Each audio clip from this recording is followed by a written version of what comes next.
Nós, com toda certeza, vivemos na era de ouro da engenharia. As técnicas construtivas evoluem como nunca, possibilitando a construção de edifícios cada vez mais altos.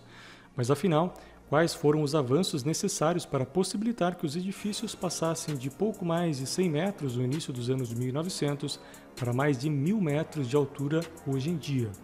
Ficou curioso, né? Então, já deixa o like no vídeo e se inscreve aí embaixo. E vem comigo descobrir como isso pode ser possível nesse episódio da série Como São Construídas.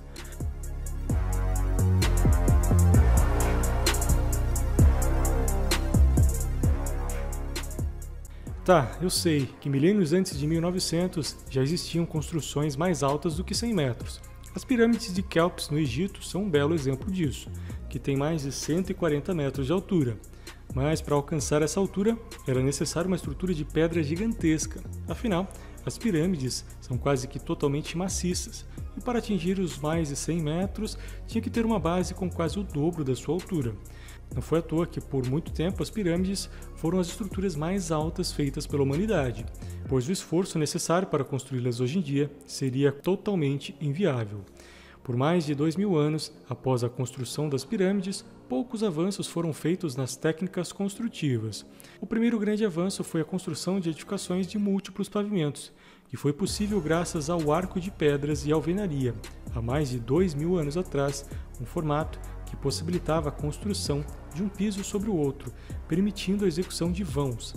Essa técnica foi a grande responsável pelos avanços tecnológicos do Império Romano, usado, por exemplo, no Coliseu e nos aquedutos de Roma. Mas a técnica era limitada quanto aos espaços, pois quanto mais altos eram os edifícios, maiores e mais largos teriam que ser os seus arcos e pilares, o que inviabilizava projetos com mais de 50 metros de altura. Isso muda algumas dezenas de anos depois, com as primeiras lajes em madeiras que se popularizaram nas construções da Europa, possibilitando vãos maiores, com estruturas mais leves e, consequentemente, mais altas ao longo do tempo.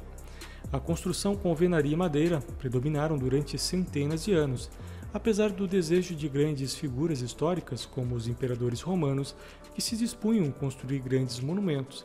A maioria dessas edificações eram baixas, pois as pessoas da época não viam a necessidade de verticalização que vemos nos dias de hoje. Afinal, espaços e terras eram abundantes. Avançamos então 1.800 anos no tempo, com a criação das primeiras grandes metrópoles como Chicago e Nova York. Inicia uma nova era da engenharia, com espaços cada vez menores e, por consequência, mais caros. A construção de edifícios cada vez mais altos era agora uma necessidade, uma forma de viabilizar os altos custos do metro quadrado.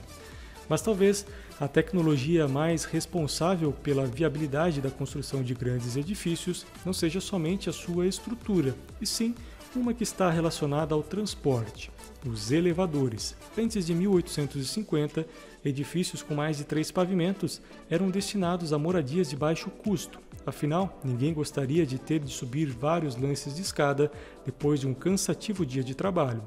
Por isso, o investimento nos grandes edifícios era mal visto pela maioria das pessoas.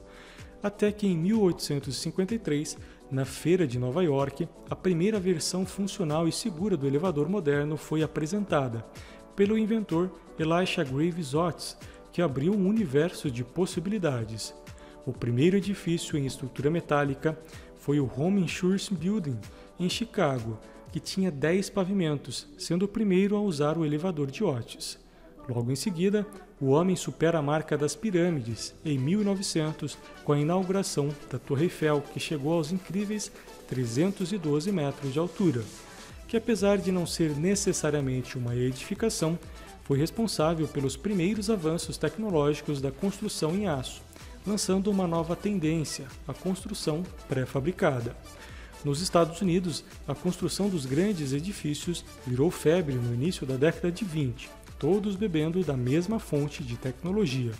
Prédios como a Torre do Banco de Manhattan, a Chrysler Building e, é claro, o Empire State Building, todos construídos em 1930 e 1935, o mais alto deles superando os 380 metros de altura. Mas as estruturas metálicas, apesar de serem incríveis, precisavam de algo a mais para se superar.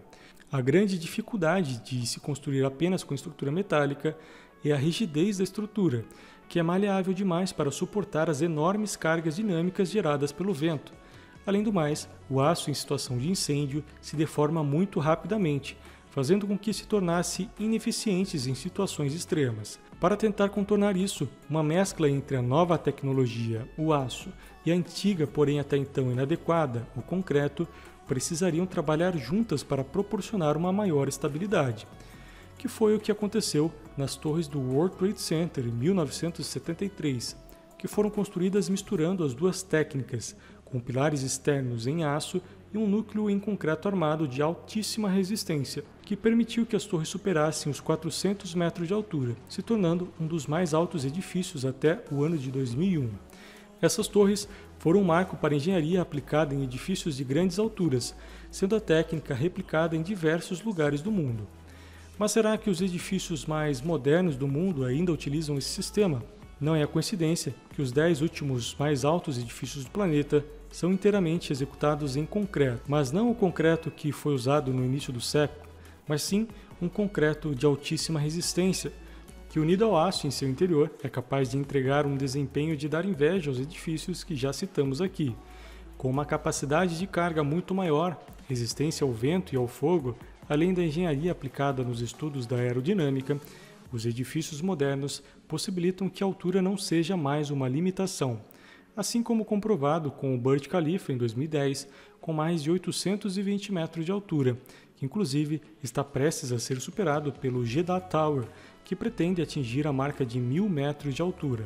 Passando pelas grandes pirâmides do Egito, os revolucionários arcos romanos, pelas edificações clássicas europeias, a inovadora Torre Eiffel, Empire State Building, World Trade Center, Burj Khalifa e o Jeddah Tower, passamos por mais de 4.000 anos de história.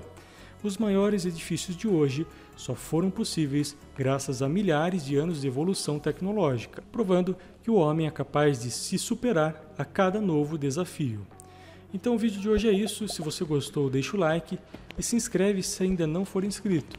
E me fala embaixo o que gostaria de ver no próximo episódio da série Como São Construídas. Vejo você no próximo vídeo. Valeu!